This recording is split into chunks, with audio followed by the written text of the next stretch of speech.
திருச்சிற்றம்பலம்.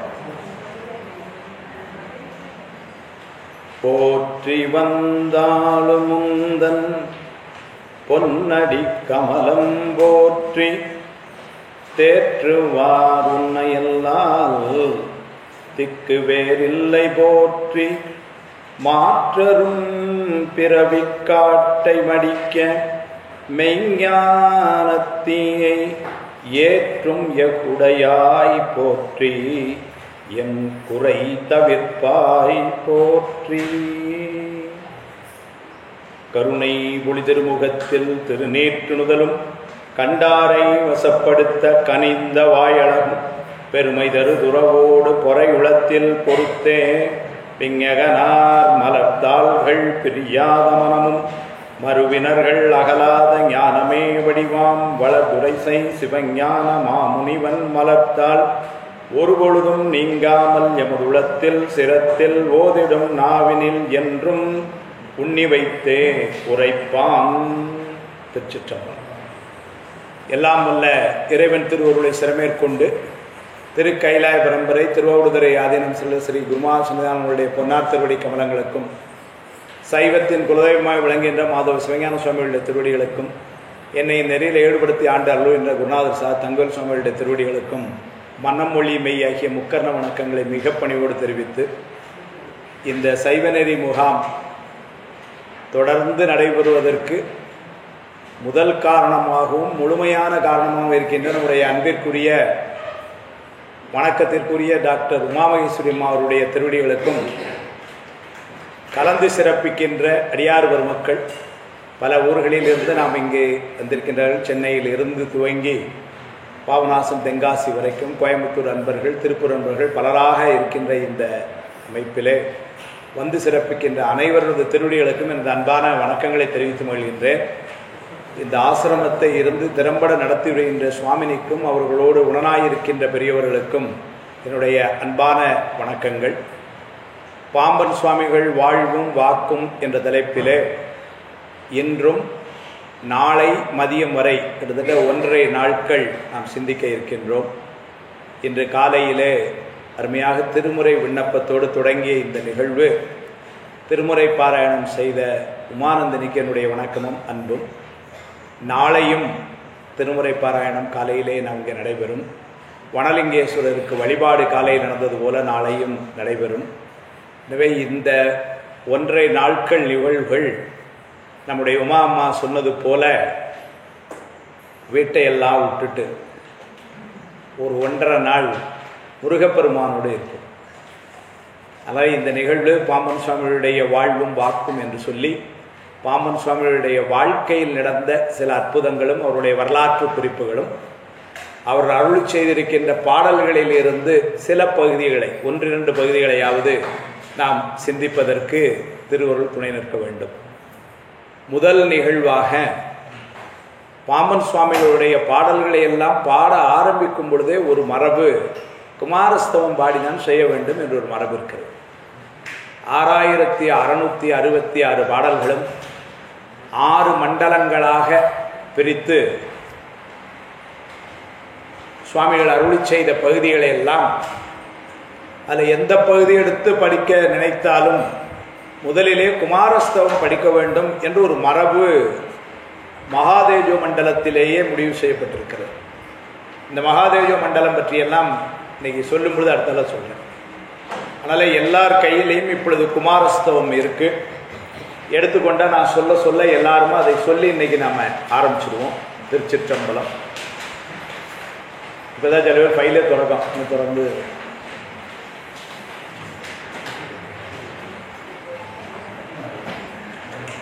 ஒரே ஒரு அன்பு விண்ணப்பம், எல்லாரும் உங்களுடைய மொபைல் ஃபோனை வந்து கொஞ்சம் சைலண்ட்டில் போட்டுக்கொண்டா இப்போ இருக்கிற மாதிரி மீட்டிங் சைலண்டாக நடக்கும்.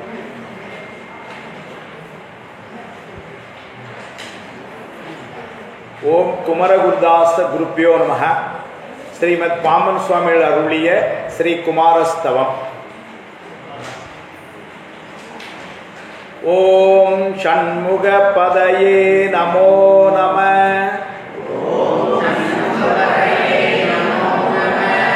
ஓம் ஷண்மத பதயே நமோ நம.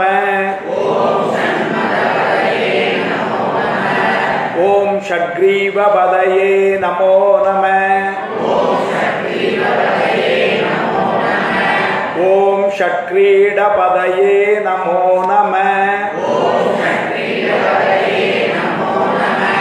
ஓம் ஷட்கோணபதயே நமோ நம. ஓம் ஷட்கோசபதயே நமோ நம.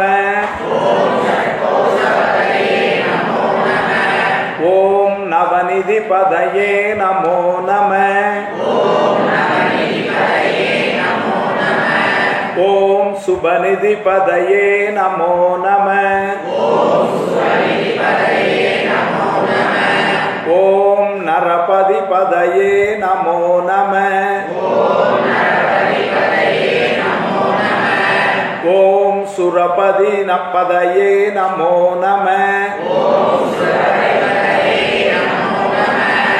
ஓம் நடச்சிவபதயே நமோ நம.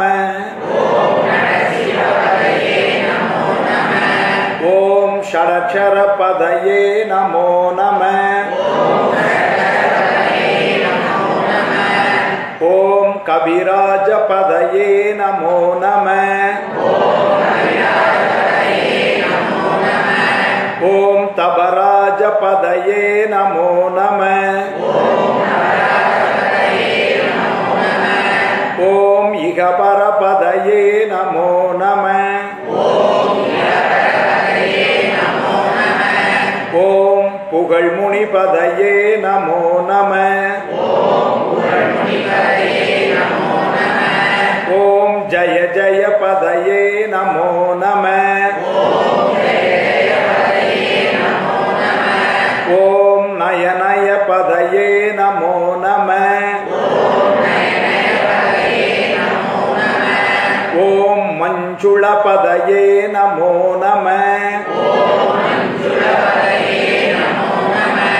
ஓம் குஞ்சரீபதயே நமோ நம.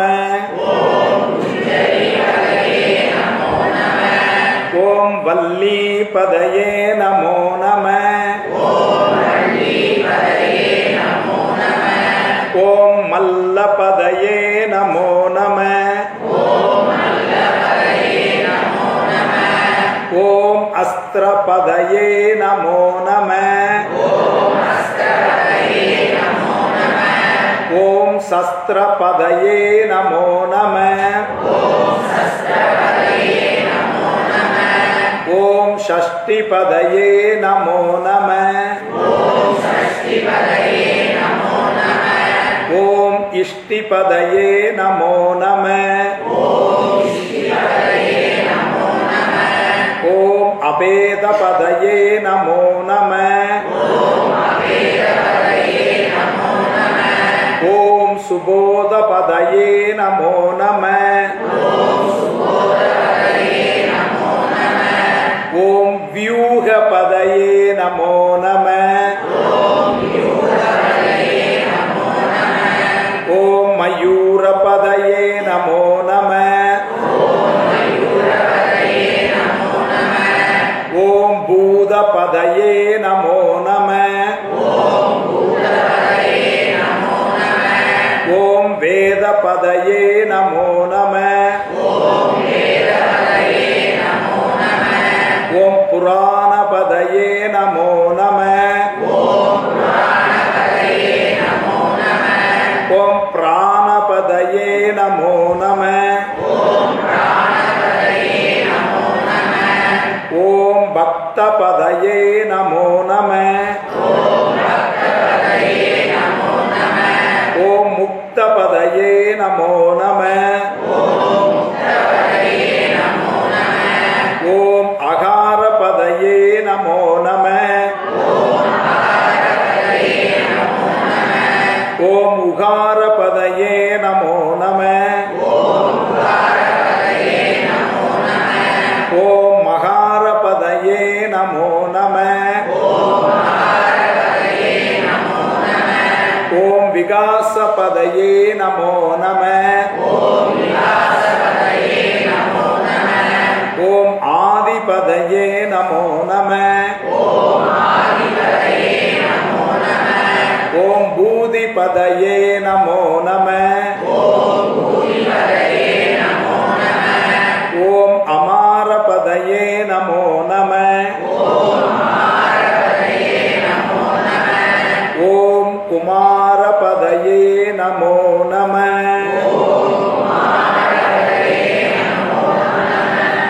திருச்சிற்றம்பலம். அம்மாவுக்கு ரொம்ப நன்றி. ஏன்னா பாமன் சுவாமிகள் நூல் துவங்கும் பொழுதெல்லாம் குமாரஸ்தவ சிந்தனை அவசியம் என்று ஒரு மரபு. அது இன்னைக்கு சரியாக எல்லாருக்கும் அதை கொடுத்து, அதனால் ஒரு சரியான முறையில் துவங்குவதற்கு அம்மா எப்போவுமே அப்படி தான் முறையாக எல்லாம் துவங்குவதற்கு நடத்துறதுக்கு உதவியாகவே இருப்பாங்க. அதில் ஒரே ஒரு சின்ன பிரிண்டிங் மிஸ்டேக்கு. அதாவது ஓம் லயூக பதையேன்னு இருக்கு. மேலேருந்து 1 2 3 4 5 6 7வது லைன் 2வது பக்கம். அது ஓம் வியூக பதையேன்னு மாற்றி வியூக பதையே நமோ நம என்று இருக்கணும். அது பிரிண்டிங்கில் ஓம் லயூக பதையேன்னு இருக்கு. ஓம் வியூக பதையே நமோ நமங்கிறது தான். பாமன் சுவாமிகள் இந்த குமாரஸ்தவத்தில் 1891 இதை பாடின. ஏன்னா வாழும் இது பவித்ரா ரெக்கார்ட் ஆகுதான் இல்லை, அந்த டைமிங் மாறாதனால எனக்கு சந்தேகம். ரெக்கார்ட் ஆகுதா? ஆயிட்டு. பாமன் சுவாமிகள் 1891 இந்த குமாரஸ்தவம் பாடுறார். வாழ்வும் வாக்கும் அப்படின்னு சிந்தனை இருக்கிறதுனால இந்த வாழ்க்கை குறிப்போடைய ஒவ்வொரு நூலை எப்பப்போ பாடினார் அப்படின்ட்டு அதுக்காக இதை சொன்னேன். அவருக்கு கொஞ்சம் வெப்பு நோய் இருந்த காலத்து இதை பாடி அதிலிருந்து வெளிவந்தார் என்றும், அதனால் எந்த விதமான ஒரு இன்னல்களில் இருந்தும் வெளிவருவதற்கு குமாரஸ்தவம் உதவியாக இருக்கும் என்று சுவாமியை சொல்கிறார். சுவாமி 2 3 நூல்களை அந்த மாதிரி சிறப்புகளை சொல்கிறார். இது மகா மகிமையுடை என்று சொல்லி ஒரு வார்த்தையை போடுவார். ஷண்முகவசத்துக்கு அதை சொல்லுவார். அதை எப்படி சொல்லணுமோ இந்த வாத்சல்ய விசுவாசத்துடன் ஓதி வருபவருக்குன்னு எழுதுவார். வாத்சல்ய விசுவாசம் என்று சொன்னால்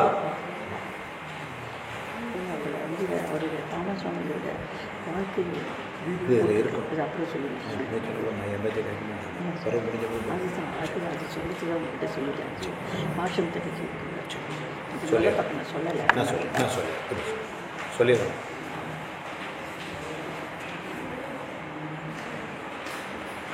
வாத்சல்ய விசுவாசம்னு ஒரு வார்த்தை எழுதுவார் சுவாமி எழுதுவார். வாத்சல்ய விசுவாசம்னா கன்றை ஈன்றெடுத்த தாய் அந்த கன்றின் மேல் காட்டும் விசுவாசம் அர்த்தம். அப்படியான ஒரு விசுவாசத்தில் முருகப்பெருமானை நினைத்து பாடணுங்கிறார். நம்ம இந்த பசல பொம்பளுது அதிர்ச்சி பொம்பளுதுன்ட்டு சண்முகவசத்தை அப்படி பிடிக்கப்படாதான். இதை வாத்சல்ய விசுவாசத்துடன் ஒரு நாளைக்கு 6 முறை ஓதுவர் சகல துன்பங்களில் இருந்து விடுவிடுவர் அப்படின்னு எழுதுகிறார். பின்னாடி அதே பகை எழுதல் இருக்கும் பொழுது இது சண்முக கவசத்தின் வேறாமல் எழுதுவார். அது வேற நூல் அப்படின்னு சொல்லி எழுதுவார். சண்முக பகை கடிதலை விசுவாசத்துடன் காலையும் மாலையும் 48 நாட்கள் பாடுபவர் முருகனை மயில் மீது காண்பர்னு எழுதுறார் சுவாமி வாக்கு. அதனால் இப்படியெல்லாம் சில இடங்களில் சுவாமியே அந்தந்த நூலுடைய சிறப்பு எழுதும் பொழுது குமாரஸ்தவம் அந்த நூல்களுக்கெல்லாம் ஆரம்பத்தில் முதல்ல பயில வேண்டும் என்று ஒரு குறிப்பு இருக்குது. அதை இன்னைக்கு நம்ம செஞ்சிட்டோம். அம்மா இப்போ அறிவிப்பு சொன்னதில் இன்னொரு அறிவிப்பு பார்த்தீங்கன்னா இப்படி அந்த குமாரஸ்தவத்துக்கு முன்பக்கம் 2 QR கோடு இருக்கு.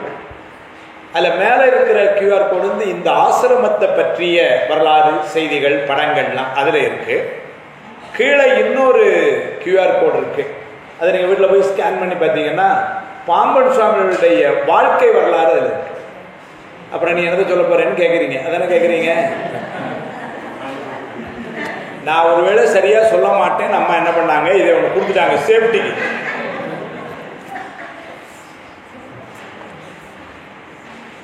அதனால இதையும் பாமன் சுவாமிகளுடைய வாழ்க்கை வரலாறு இதில் இருக்கு. ஏன் பாம்பன் சுவாமிகளுக்கு என்று ஒரு சிறப்பு என்று சொன்னால், முருகப்பெருமானிடம் நேரடியாக உபதேசம் பெற்ற பெருமை என்று சொன்னால் வரலாற்றிலேயே 2 பேருக்கு தான் இருந்தது. பொதிகை மலையில அகத்திய பெருமான் தமிழ் உபதேசம் முதல்ல அவருக்கு. முதல்ல முருகப்பெருமான்கிட்ட உபதேசம் நேரடியாக வாங்கினது யாருன்னா அகத்திய முனிவர். அதனால தான் அகத்தியர் பொதிகையிலே இருந்ததுனால பரஞ்சோதி மாமுனிகள் கையில இருந்து பொதிகைக்கு அகத்தியர் பார்க்கறது தான் வந்தார். எங்கள் ஊரை நோக்கி வரும் பொழுதுதான் திருவண்ணூர்ல கீழே இறங்கி மெய்கண்டருக்கு உபதேசம் பண்ணார். இங்கே பரஞ்சோதி முனிவர் எங்கே கிளம்பி வந்தார்னா பொதிகை மலையில் எங்கள் ஊருக்கு வந்தார் அகஸ்தியர் பார்க்கறதுக்கு. அவர் அவ்வப்பொழுது வருவதும் போவதுமா இருப்பார்.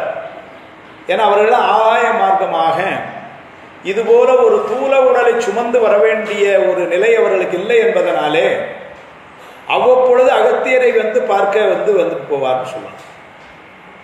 தமிழ் முதல் இலக்கண நூலாக இன்று வரை பேசப்படுகின்ற தொல்காப்பியத்தினுடைய ஆசிரியர் தொல்காப்பியர் அகத்தியருடைய மாணாக்கர்.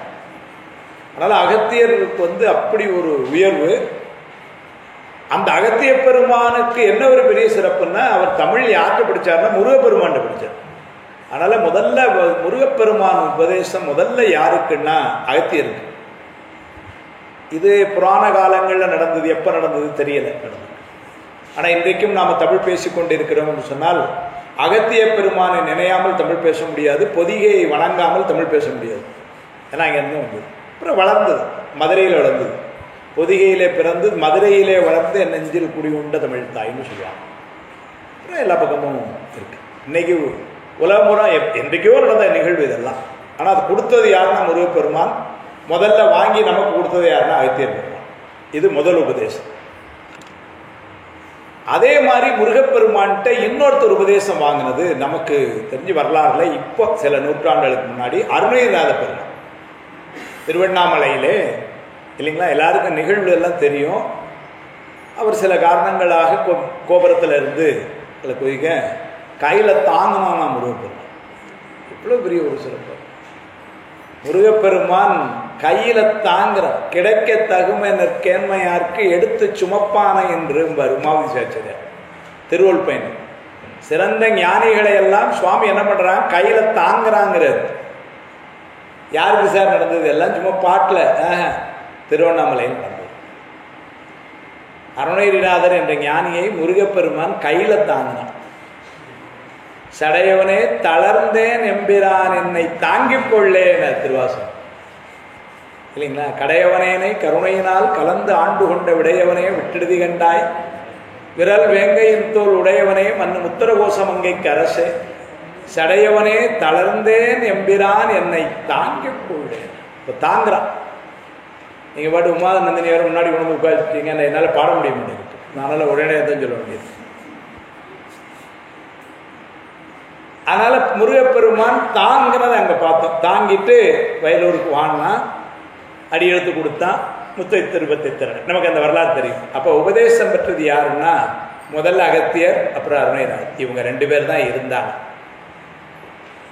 மூன்றாவதா ஒருத்தருக்கு வந்து உபதேசம் பண்ணார்னா அது பாம்பன் சுவாமிகளுக்கு. பாம்பன் சுவாமிகள்ங்கிற ஒரு அருளாளரை நாம் இன்றைக்கு ஒன்றை நாள் சிந்திக்கிறதுக்கு அவருடைய சிறப்பு என்ன அப்படின்னா, ஏதோ ஒரு தமிழ் கவிஞராக ஒரு 6000 பாடல்கள் தந்த ஒரு கவிஞராக மட்டும் பார்க்கவில்லை. முருகப்பெருமானிடம் நேரடியாக உபதேசம் பெற்ற ஒரு சிறப்புக்குரியவர். அதன் பின்னர் இன்றளவும் முருகப்பெருமான்கிட்ட நேரடியாக உபதேசம் பெற்றவர்கள் யாரும் நமக்கு தெரியல. இல்லைன்னு சொல்லக்கூடாது மரபில். ஏன்னா முருகப்பெருமான் வந்து உபதேசம் பண்ணிட்டு போயிருக்கலாம், நமக்கு என்ன தெரியும். ஏன்னா சுவாமி வந்து உபதேசம் பண்ண வரும்போது எப்படி வருவான்னாரு, யாருக்கும் தெரியாமல் தான் வருவாங்க. யாருக்கு உபதேசம் பண்ணால் அவங்களுக்கு வரான உபதேசம் பண்ணிட்டு போயிடுறான், மிச்சவங்க யாருக்கும் தெரியல.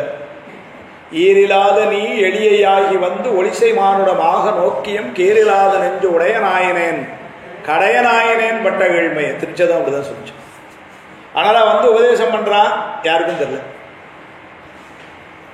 ஆனால் மற்றவங்களாம் எப்படி இருப்பாங்கன்னாரு, அவங்களுக்கு தெரியாது, பக்குவம் இல்லை.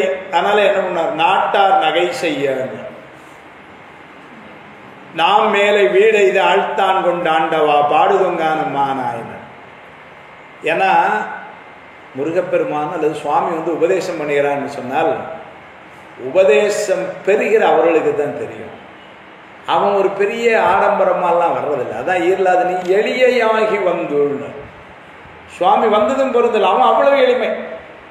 இல்லைன்னா வந்து நீங்கள் சுவாமி வாராருன்னு ஒரு பெரிய பேனரை கட்டி கட் அவுட் வச்சு என்ன பண்ணிருக்கலாம். நம்ம கோயம்புத்தூரில் இன்னார் வீட்டுக்கு உபதேசம் பண்ண வாராருன்னு தெரிஞ்சதுன்னு வச்சுக்கோங்க, இல்லை இல்லை. ஏன்னா அது அவனுடைய எளிமை. அவன் அவ்வளவு எளிமையா இருக்கிறதுனால உபதேசம் பெறுகிறவர்கள் எப்படி இருப்பார்கள்னா காலரையே தூக்காது. எங்கூட்டு சாமி வரான் தெரியுமான்னு ஒரு சட்டையே கூடாது, போட்டெல்லாம் காலரை தூக்க. அந்த எளிமையா இருக்கும்.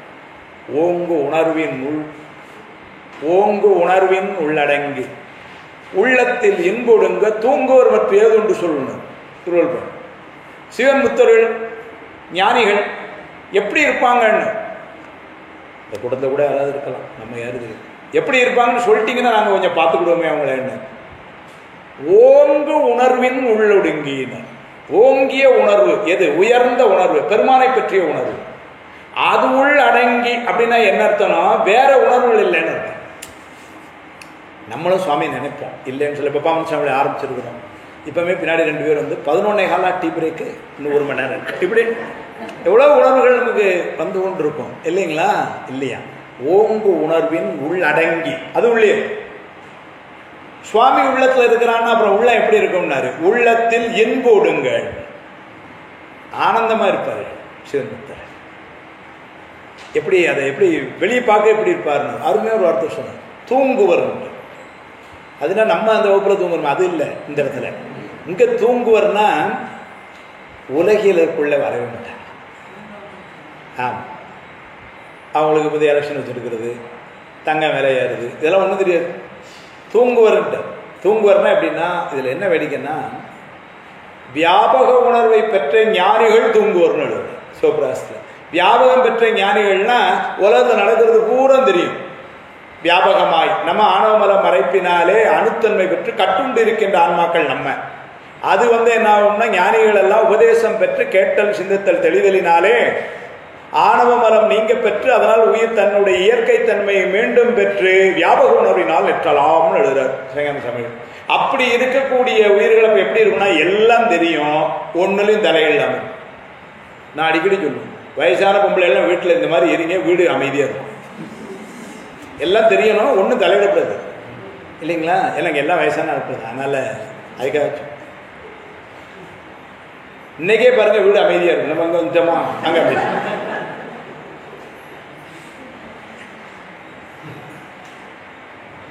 அதனால அப்போ என்ன சொல்லுவாங்க, உள்ளத்தில் இன்பொடுங்க உள்ளத்தில் தூங்குவர் மற்ற ஏதோ ஒன்று சொல்லணும். அது 2 பொருள்.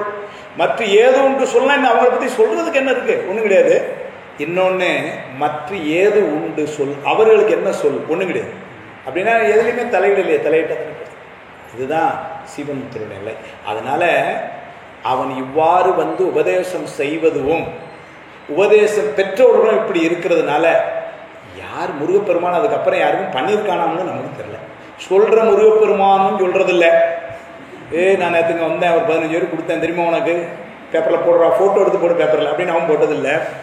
சரி, வாங்கினவர்களாது நான் யார் தெரியுமா, நான் யார் தெரியுமானாலும் ஜோலி பண்ணிங்க அவங்களுக்கு வரமாட்டேன், ஓடி போயிடும். ஆனந்தராஜன் ஐயா வேடிக்கை சொல்ல, ஞானி யாரு வேணர், நான் மறையை கற்றவர்கள் ஞானி. நான் மறைய கற்றவனே ஞானி. நான் மறையை கற்றவன் அல்ல, நான் என்பது மறைய கற்றவர்கள் ஞானி என்று சொல்வார். அதனால அது மாதிரி சிவமுத்தர்கள் அல்லது ஞானிகள் எப்படி இருப்பார்கள் சொன்னால் ஞானிகளுடைய மேன்மையெல்லாம் சித்தியாராசிரியர் சொல்வார். அங்கித்தம்மனை வல்லாருக்கு அனல் சுடாதாகும், ஔடத மந்திரமுடையாருக்கு அருவினைகள் ஏறார், எங்கித்த கண்மெல்லாம் செய்தார்க்கும் ஞானிகளுக்கு இருவினைகள் சேராங்க. அங்கித்தம்மனை வல்லாருக்கு, அங்கின்னா நெருப்பு, அங்கித்தம்மனை அப்படிங்கிறது என்னன்னா அந்த பயிற்சி பெற்றவர்களுக்கு நெருப்பு சூடாதான். அப்படி ஒரு பயிற்சி இருக்கு. அந்த பயிற்சியை பெற்றவர்கள் இந்த சர்க்கஸ் நெருப்புக்குள்ள போய் அந்த பக்கம் வராங்க. அவங்களுக்கு அந்த பயிற்சி பெற்றவர்கள், நம்ம அப்படி முடியாது. அந்த பயிற்சி உடையவர்களுக்கு நெருப்பு சுடாது. ஔடதம் மந்திரமுடையாருக்கு அப்படின்னா சில மருந்துகள் சில மந்திரங்கள்லாம் ஏற்றுக்கொண்டவர்களுக்கு விஷம் தாக்காகும். ஔடத மந்திரமுடையாருக்கு அருவினைகள் விடங்கள் ஏறும். எங்கித்த கண்மம் செய்தாலும் என்ன செயல் செய்தாலும் ஞானிகளுக்கு வினை ஏறாதுன்ற, அருவினை ஏறாங்க. அந்த என்ன செயல் செய்தாலும் அப்படிங்கிறது என்ன பண்ணுவார் சித்தியாரில் ஒரு இடத்துல சொல்லுவார், சிவன் முத்தர் சிவமே கண்டிருப்பார்னு எழுதிட்டு போயிட்டார். ஏன்னா வேற செயல்கள் அவங்க என்ன இருந்தாலும் அவங்க எப்படி இருப்பாங்கன்னு சிவபெருமானை தவிர வேற ஒன்றும் அகத்தில் வேற நினைப்பே இல்லை. ஏடு தரும் மலர்குழலார் முளைக்கே இணை தலைக்கு கடைக்கு விழுந்து கிடைக்கணும், கூடறிய வீடும் கூடி குஞ்சித்த சேவடியை கும்பிட்டே இருப்பர்ங்க. ஏடு என்பது மலர்குழலால் முளைத்தலைக்கே இடைக்கே எரிவெளியின் படுகடைக்கேன்னு அப்படியே மகளிர் என்பதை சொல்லிட்டு போயிட்டார். அப்படி நமக்கு வெளியே பார்வையில் அவங்க இருக்க மாதிரி இருந்தா கூட உள்ளத்துல எப்படி இருப்பாங்கன்னாரு, குஞ்சித்த சேவடி அப்படின்னா தூக்கிய திருவடி, குஞ்சித்த சேவடியை கும்பிட்டு. அதனால அவங்களுக்கு அது ஞானம், நின்மல ஞானம்னு பேர். அது அந்த ஞானம் இல்லைன்னா எவ்வளவு பெரிய தவம் அதுகள் செஞ்சாலும் அவங்க பிறவியில் தான் இருப்பாங்கன்னு சொல்லிட்டு போயிட்டார். அதையும் முதல்ல சொல்லிட்டார். நாடுகளில் புக்கிழன்றும் காடுகளில் செறிந்தும் நாகமலை புக்கிருந்தும் விரத முதலாயின எல்லாம் இருந்தும் கூட நின்மல ஞானத்தை இல்லார் நிகழ்ந்திடுவர் பிறப்பில் நடுவர். அப்போ குருநாதருடைய உபதேசமும் ஞானமும் கைவரப்பெறவில்லை என்று சொன்னால் அதுவரைக்கும் இந்த பிறவி தொடரும். எப்போ குருநாதருடைய உபதேசம் கிடைக்கும், எப்போ உபதேசம் கிடைக்கும்னு தவத்தினில் உணர்த்தின்னு போயிட்டார் மூல நூலாசிரியர். தவம்ங்கிறது என்ன சார், எப்போ தவம் அப்படின்னு, சரீகிரியா யோகம் செய்யுங்க தவம். சரீகிரியா யோகம் ஞானத்தை தரும், ஞானம் பின்னர் விடுபெறை தரும். அந்த சரியகிரியா யோகம் ஞானத்தை தரும், ஞானம் தான் விடுபெற்றை தரும். அப்ப ஞானத்தை பெறுவதற்கு தவம் செய்யும். முற்றை தவத்தால் ஞானம் நிகழும் என்றவாறு மெய்கண்டார். ஏது மேற்கோள் அப்படிதான் சொல்றார் 8ஆம் சூத்திரத்தில். ஏன்னா எங்களுக்கு சித்தாந்த பேராசிரியர்லாம் உட்கார்ந்துருக்கிறாங்க. நம்முடைய மங்கையர்கரசியக்கா அவங்க பழனி மையத்துடைய பேராசிரியர்.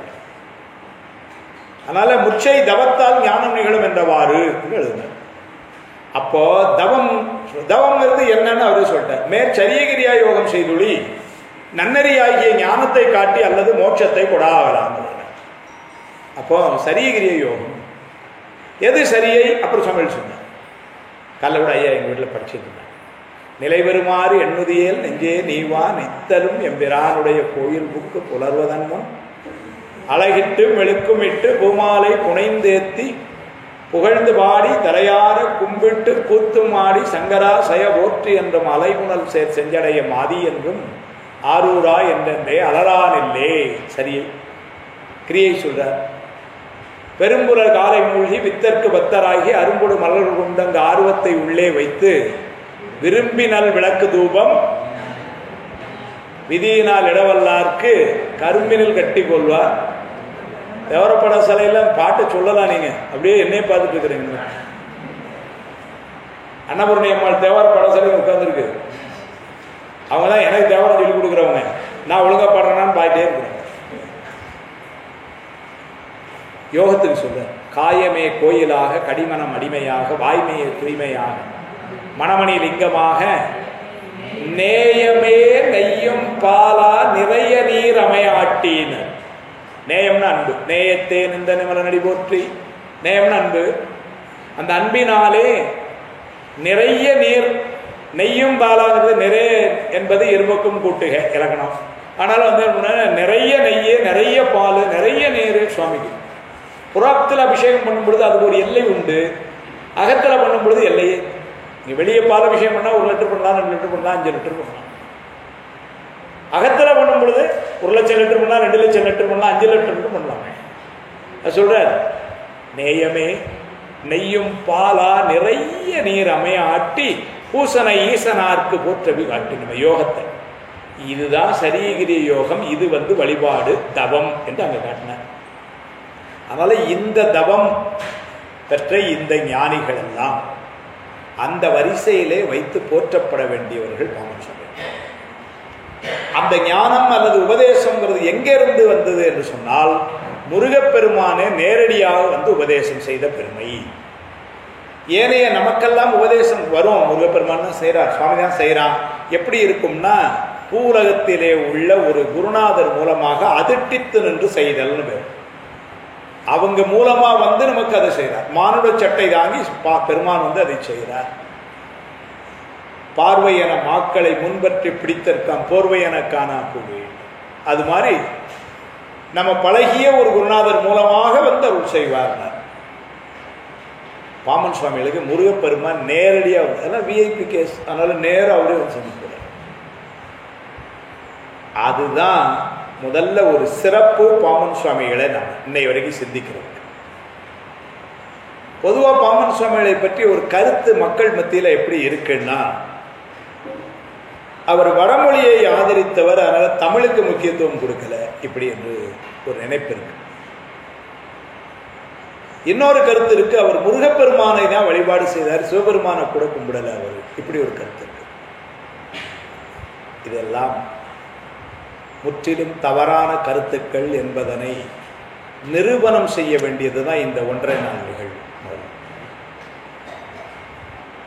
பாமன் சுவாமிகள் சில பேர் என்ன சொல்லிட்டாங்கன்னா, வடமொழியை ஆதரித்தார், அதனால தமிழை வந்து அவர் முக்கியத்துவம் கொடுக்கல. 6666 பாடல்களும் தமிழ்ல பாடப்பட்டது. சித்திர கவிகளாக இந்த பின்னாடி போட்டுக்கிறாங்க. சஸ்திரபந்தம், மயூரபந்தம், மாலை மாற்று, ஏகபாத மாலை மாற்று, இப்படியெல்லாம் வந்து கவிகளை தமிழ்ல தமிழ் இலக்கியத்துக்கு வந்து சொத்து சேர்த்த பெருமை வந்து பாமன் சுவாமிகளுக்கு உண்டு. இதை விட இன்னொரு முக்கியமான செய்தி இருக்கு. அவர் வடமொழியை தான் சொல்றாருன்னு சொல்லி இன்னைக்கு தனித்தமிழ்னு கையில பிடிச்சிட்டு பேசுற அவங்களுக்கு கூட அதுல கூட யாராலும் இதுவரை செய்ய முடியாத ஒரு காரியத்தை சுவாமி செஞ்சு வச்சார் தமிழுக்கு. நாம் அன்றாட பேசுற சொற்கள்லேயே பல சொற்கள் வடமொழியிலிருந்து வந்த கலப்பு. உதாரணத்துக்கு இப்போ எங்கள் அக்காங்க வந்திருக்கிறாங்க. நான் ஒரு நாளைக்கு 100 தடவை எங்கள் அக்காவுக்கு ஃபோன் பண்ணுறேன். அம்மா அக்கா அதை பார்த்தீங்களா, அக்கா இதை படிச்சிங்களா, அக்கா என்கிட்ட இருந்து இதை படிச்சியா அப்படின்னு தான் கேட்டுட்டு இருப்பாங்க. இந்த அக்கா அக்கான்னு சொன்ன பாருங்க, இந்த அக்காங்கிற சொல்லே வடமொழியிலேருந்து வந்து. ஆனால் நமக்கு தெரியாது. அவங்க தம்பி இதை படிச்சியா, தம்பி அதை பாரு, தம்பி அந்த புத்தகத்தை எடுத்து பாரு, தம்பி இதை படி அப்படின்னு அப்பப்போ எனக்கு ஏதாவது ஒரு அறிவுரை சொல்லுவாங்க. தம்பி இவங்க சொல்லு வந்து வடமொழியிலேருந்து எதுதான் சார் தமிழ் போகும் இல்லைங்களா? இது அந்த வார்த்தைகளை அவளுக்கு தனியாக எடுத்துட்டு கலப்பே இல்லாத ஒரிஜினல், நம்ம வீட்டில் சொல்ல பாருங்க சுத்தமான நெய்யும் பாருங்க, கலப்பு இல்லாது. அது மாதிரி கலப்பே இல்லாத தமிழ் சொற்களை மட்டுமே வைத்து ஒரு நூலே செய்துட்டார். சேந்தன் செந்தமிழ்னு பேர். அது செய்தது மட்டுமல்ல, பின்னாடி அதில் ஒரு அகராதி போட்டார். நாம் அன்றாடம் சொல்ற சொற்கள் எதெல்லாமோ அதை அவ்வளவு போட்டு இதெல்லாம் வடமொழியிலிருந்து வந்தது, இதுக்கு பக்கத்தில் தமிழ் இது அப்படின்னு, அக்காவுக்கு பக்கத்தில் தமக்கை அப்படின்னு போட்டு, இப்படி கிட்டத்தட்ட ஒரு 3000-4000 சொற்களுக்கு மேலே போட்டுருக்குது. அதில் படித்து பார்த்தா அவ்வளோ நம்ம இந்த பக்கம் உள்ளதாக தான் இருக்கும். வடமொழி கலப்பாக தான் பேசிட்டு இருக்கோம். ஏன்னா ஒரு காலத்திலே மொழி பேதம் என்பது இல்லாமல் இருந்த காலம். ஆனால் அப்படியெல்லாம் எடுத்திருக்கிறோம். திருவிக்க போன்ற ஒரு தமிழ் அறிஞர்லாம் எழுதியே இருக்கிறார். வேறு மொழியிலிருந்து ஒரு சொல்லை எடுத்துக்கொள்வது தவறில்லைன்னு எழுதுறார். இப்போ நீங்கள் தமிழுக்குன்னு ஒரு பெருமை உண்டு, ஒவ்வொரு மொழிக்கும் ஒவ்வொரு பெருமை உண்டு, எல்லா மொழிக்கும் அது எதுக்கு பெருமை உண்டு. நம்ம வந்து எப்போவுமே நம்ம தான் டாப்னு சொல்லலாம். இப்போ நீங்கள் ஜெர்மன் மொழி எடுத்தீங்கன்னு வச்சுக்கோங்களேன், இந்த ஜெர்மன் லாங்குவேஜ் அவங்களுக்கு ஒரு பெரிய சிறப்பு இருக்குது உலகத்தில். இன்னைக்கு நம்ம கையாளக்கூடிய பல விஞ்ஞான சொற்றொடர்கள் ஜெர்மன் லாங்குவேஜ்லேருந்து வந்தது. இங்கிலீஷில் நம்ம பேசுகிறோமே இன்னைக்கு வெலாசிட்டிங்க, இங்கிலீஷுங்க, மாசுங்க, என்னெல்லாம் பேசுகிறோம். இப்படி பேசுறது நிறைய எங்கேருந்து வந்ததுன்னா German language. Mother is from Germany. சட்ட நுணுக்கமாக நிறைய சொற்கள் இருக்கும். அப்படி விட்டுங்கன்னா அதுங்கன்னா இதுங்கன்னா அந்த வக்கீல் நிறைய வார்த்தைகள், அதாவது சட்ட சொற்கள். இந்த சொற்கள்லாம் எங்கேருந்து வந்ததுன்னா லத்தீன் மொழியிலிருந்து வந்தது. லத்தீன் மொழிக்கு ஒரு பெரிய சிறப்பு, சட்ட நுணுக்கமான நிறைய வார்த்தைகள் தந்தது லத்தீன் மொழி. சரி, இப்போ தமிழுக்கு என்ன சார் சிறப்பு? இறை வழிபாடு என்பதற்கு அதிக வார்த்தைகளை தந்த மொழி தமிழ் மொழி. ஆன்மீகத்திற்கு உடைய மொழி எதுன்னா தமிழ் மொழி. அது நம்முடைய சிறப்பு சொல்லி எழுதியிருக்கிறாங்க பெரியவங்க. இதே மாதிரி ஆங்கிலத்துக்கு ஒரு சிறப்பு உண்டு. என்னன்னா பல மொழிகளில் இருந்தும் வார்த்தைகளை வாங்கி தன்னை உருவாக்கி கொண்ட மொழி. அது சிறப்பு, அது சிறப்பு. நீங்க ஒரு 15-20 ஆண்டுகளுக்கு முன்னாடி ஆங்கில டிக்ஷனரியில் புதுசாக ஒரு வார்த்தை சேர்த்துட்டான். நீங்கள் ஒரு 50 வருஷத்துக்கு முன்னாடி நீங்கள் சாம்பர்ஸ் டிக்ஷனரி அல்லது ஆக்ஸ்போர்டில் கேம்பிரிட்ஜ் யூனிவர்சிட்டி ஆஃப் இங்கிலீஷ் பார்த்தீங்கன்னா அது கிடையாது அந்த வார்த்தை. இப்போ ஒரு 15-20 வருஷத்துக்கு முன்னாடி பதிப்பு ஆக்ஸ்போர்ட் போட்டான்னா அதில் சேர்த்துட்டான். ஸ்பெல்லிங் என்ன தெரியுமா? IDLI. என்னது? இங்கிலீஷ் வார்த்தைக்கிட்டான், பக்கத்தில் போட்டான் it is a South Indian ஃபுட்னு எழுதிட்டான். இப்போ இட்லிங்கிற வார்த்தை நம்ம இவ்வளோ நாள் என்ன சொன்னால் நம்ம வார்த்தை என்ன இருக்கிறோம். இப்போ இங்கிலீஷில் அது இங்கிலீஷ் வார்த்தை இருக்கு. அப்போ என்ன அர்த்தம்? தமிழில் இருந்து இங்கிலீஷில் அதை வாங்கினதை அவன் ஒன்றும் வெட்கப்படலை. அவன் இட்லிக்கு இன்னொரு பேரை வச்சு இட்லியே நம்மளை மாதிரி அவனுக்கு செய்ய தெரியாது, பேரும் வேற வச்சான்னு வச்சுக்கோங்க குழம்பிடும். அதனால் என்ன பண்ணிட்டான்? ஐடியில் இட்லி அப்படின்னு. நீங்கள் லண்டன் ஹோட்டலில் போய் இட்லின்னு கேட்டீங்கன்னா அவனுக்கு தெரியும், ஏன்னா இங்கிலீஷ் வார்த்தை ஆகிட்டு. திருவிக்க எழுதுறாரு, வேற மொழிகளில் இருந்து சொற்களை வாங்குவது இந்த மொழிக்கு வளர்ச்சி தானே ஒழிய இகழ்ச்சி இல்லைன்னு எழுதுறாரு. இருக்கட்டும், இப்போ நம்ம அந்த மொழிக்குள்ளேயுக்குள்ள போல நம்ம என்ன பண்ணுவோம், லிங்குவிஸ்டிக்ஸ் ப்ரோக்ராம் நடத்துகிறோம், அதெல்லாம் ஒன்றும் இல்லை. ஆனால் செய்திக்காக சொல்லுவோம். அப்போது அந்த காலத்தில் அந்த ஒரு நிலை இருந்ததுனால அவங்க தமிழ் மொழி வடமொழி அப்படிலாம் ஒன்றும் பண்ணுவோம். சார் ஒரு 30 வருஷத்துக்கு முன்னாடி நல்ல இங்கிலீஷ் பேசினான்னா அவனுக்கு பயங்கர மதிப்பு. உண்மையா இல்லையா சொல்லுங்க? தமிழில் பேசுறதை விட இங்கிலீஷில் பேசுனா தான் ரொம்ப மதிப்பு. அப்படின்னா என்ன அர்த்தம்? அப்படின்னா மொழியை அப்படி மதித்தார்கள். எந்த மொழிங்கிற ஒரு பாகுபாடெல்லாம் இல்லை, இருந்திருக்கும். அதனால் வடமொழியிலே இருந்த அந்த வார்த்தைகளை எல்லாம் தனியாக பிரித்து எடுத்து தமிழில் தனியாக ஒன்று போட்டு சேந்தன் செந்தமிழ்னு ஒரு நூலே செய்கிறார் சுவாமி. இதை சொன்ன உடனே என்ன சொல்கிறாங்கன்னா, இல்லை எங்கள் கருத்து அது இல்லை. சில பேர் அதாவது தவறுதலாக இருக்கு, யாரையும் நான் குறை சொல்கிறதுக்கு இங்கே கூட்டம் போடலை, இருக்க நிலைமையை சொல்கிறேன். அவர் திருமுறை முக்கியத்துவம் கொடுக்கல, அதுதான் நாங்கள் சொல்கிறோம். அவர் தமிழுக்கு பாடினாலும் சரி முருகப்பெருமான தான் சொல்லுறாரு, திருமுறையை அவர் சொல்லவே இல்லை. படிக்கல, வேற என்ன படிக்கல. குகப்பிரம அருள் 10ன்னு ஒரு நூல் செய்கிறார். குகப்பிரம அருள் 10. குகம்னா இந்த இடத்துல மனசு உள்ள, அதுக்குள்ள பிரம்மமா முருகப்பெருமான உள்ள கொண்டு வந்து வச்சுக்கிறார். அப்படி சொல்றார். குகப்பிரம அருள் 10ன்னு ஒரு நூல் செய்கிறார். அதுல ஒரு பாட்டு, ஒரு லிஸ்ட் போடுறார், யாருக்கெல்லாம் முக்தி கிடையாதுன்னு ஒரு லிஸ்ட் போடுறார். அப்படின்னா என்ன அர்த்தம்னா, நம்ம அதை படிச்சுக்கிட்டா முக்தி பெறதுக்கு என்ன செய்யணும் நமக்கு தெரியும். அதாவது நேரடியாகவும் சொல்லலாம், நீங்கள் உண்மை பேச வேண்டும்னு சொல்லலாம், நீங்கள் போய் பேசக்கூடாதுன்னு சொல்லலாம். இவர் அது மாதிரி என்ன பண்ணாரு, அப்படி எடுத்தார். யாருக்கெல்லாம் முக்தி இன்பம் கிடையாது அப்படின்னு எடுத்தார். அந்த பாட்டை ஆரம்பிக்கும் பொழுது முதல்ல என்ன தெரியுமா சொன்னாரு, திருமுறை சொல்லாதவன். திருமுறை சொல்லலைன்னா முக்தி இன்பம் கிடையாதுன்னு சொன்னவர் பாமன் சொன்னார். ஒரு கைதட்டுங்களை என்ன வலிக்க,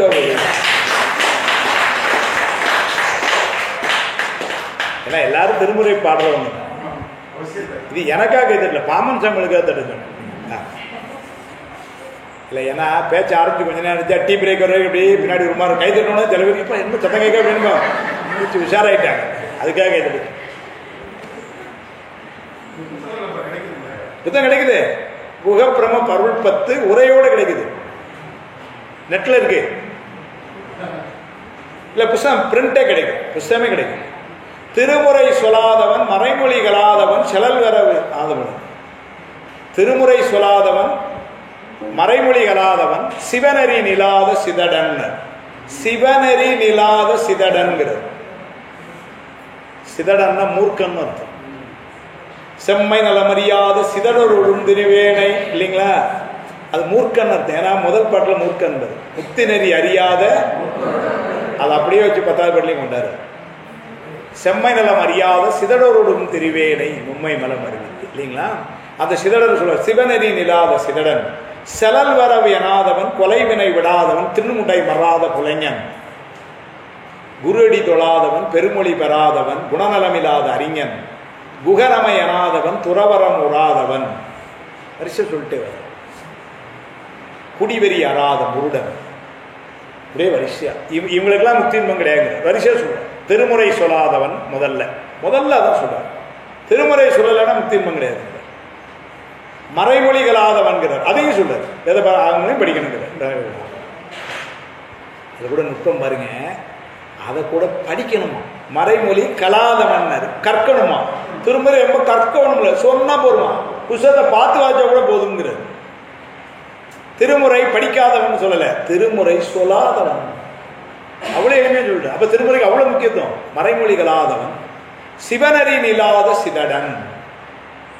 அடுத்த ஒரு வார்த்தை போட்டாரு, செலல் வரவு எனாதவன். செலல் வரவுன்னா வீட்டில் வரவு செலவு கணக்கெல்லாம் ஒழுங்கா பார்க்கலன்னா தின்பம் கிடைக்காதுன்னு சொல்றாரு. அப்படி இல்லை, ஒவ்வொரு பிறவிக்கும் வாரது வரவாம் போறது செலவாம். இது வரைக்கும் எவ்வளவு பிறவி வந்திருக்கோம் போறோம்னு யோசிக்காம இருந்தா அவனுக்கு தின்பம் இல்லை. செலல் வரவு எனாதவன் என்னமோ செலல் வரவு எனாதவன், கொலை வெறி விடாதவன். அது ரொம்ப மூர்க்கத்தனம். திருமுறை மறாத உலைஞன். குரு அடி தொழாதவன். குருநாதர் உபதேசம் இல்லாம முக்தின்மை இல்லை. அதனாலதானே உமாபதி சிவாச்சாரியாருக்கு சுவாமி கடிதம் எழுதுறாரு, அடியார்க்கு எளியன் தில்லை சிற்றம்பலவன் குற்றம் குடியார்க்கு எளியே கைச்சிட்டு படியின் மிசு பெத்தான் சாம்பானுக்கு முக்தி கொடுக்க முறைன்னு எழுதியிருக்கலாம். முக்தி கொடுக்கறதுக்கே தகுதி உமாபதி சிவாச்சாரியாருக்கு உண்டுன்னா அது எப்படி கொடுக்கணும், என்ன செய்யணும் சொல்லணுமா என்ன இல்லை. ஆனால் சுவாமி பின்னாடி வர்ற நமக்கு தெரியணுங்கிறக்காக சுவாமி எழுதுறான். என்ன எழுதுறான் பாருங்க, பெத்தான் சாம்பானுக்கு பேதமர தீக்கை செய்து முக்தி கொடுக்க முறைன்னு. உமாபதி சிவாச்சாரியருக்கு தெரியாதா முக்தி கொடுக்கணும்னு சொன்னப்பறம் தீட்சை கொடுத்தா முக்தி கொடுக்கணும் அந்த ஆளுக்கு தெரியாதா என்ன? முக்தியே உண்மையிலே உமாபதி சிவாச்சாரியர் ஒருத்தர் தான் சுவாமி தவிர வேற ஆட்களுக்கு முக்தி கொடுத்தாரு. வேற யாரும் நால்வர் பெருமக்கள் கூட நால்வர் பெருமக்களை வழிபட்டு முக்தி பெற்றார்கள் வருது. நால்வர் பெருமக்களே முக்தி கொடுத்தார்கள். உமாபதி சிவாச்சாரியர் மட்டும்தான் சுவாமி. என்னன்னா உமாபதி சிவாச்சாரியருடைய சிறப்பு ஒன்று. இன்னொன்று சுவாமியுடைய சிறப்பு என்னன்னா, எதையுமே அவனுக்குன்னு வச்சுக்கல சார். வீட்டில் வயசானவங்க கூட என்ன நினைக்கிறாங்க, வீடு மட்டும் என் பேர்லேயே இருக்கட்டும், மற்றெல்லாம் பிள்ளைகளுக்கு கொடுத்துட்டேன், இருந்தாலும் வீடு என் பேர்லேயே இருக்கும். நான் அந்த 4 சரம் 3 சரம் செயின் மட்டும் எனக்குன்னு வச்சிருக்கேன். தப்பு ரைட்டெல்லாம் நான் சொல்லல. இப்போ இல்லைன்னு வச்சுங்க அப்படின்றாங்க. நான் மாலாம் சொல்லலன்னா ஆனால் இருக்கா இல்லையா, சத்ததே கடமை. ஆமா. ஆனா சுவாமி அது மாதிரி எனக்குன்னு ஒன்னே ஒன்று மிச்சம் வச்சுக்கிட்டேன்னு வைக்கலையா, ஒன்னே ஒன்று தான் வச்சிருக்கான், முக்தி கொடுக்கறது. முருகப்பெருமானுக்கு முக்தி கொடுக்குற தகுதி உண்டு. ஏன்னா சுவாமியினுடையது. இது எங்க சொல்லுவார்னா, கந்தபுராணத்தில் சொல்லுவார். சுவாமியும் முருகப்பெருமானும் ஒண்ணுங்கிறத சுவாமி சொல்றான். அது யார்கிட்ட சொல்றான்? அம்மாட்ட சொல்றான். ஆதலின் நமது சக்தி அருமுகன் அவனும் யாமும் பேதகம் என்றால் நம்போல் பிரிவிலன் யாண்டும் நின்றான் ஏதமில் குளவி போல்வான் யாவையும் உணர்ந்தான் சீரும் போதமும் அழிவில் வீடும் போற்றினர்க்கு அருளவல்லான். முருகப்பெருமான் நம்போல் பிரிவிலன் அம்மாட்ட சொல்றார். நம்ம 2 பேரும் எப்படியோ அது மாதிரி நானும் முருகப்பெருமான். இதை விட வேற என்ன? நம்போல் பிரிவிலன் யாண்டும் நின்றான் ஏதமில் குளவி போல்வான், குழந்தையா இருக்கிறான், யாவையும் உணர்ந்தான். யாவையும் உணர்ந்தான்னா சுவாமிதான்.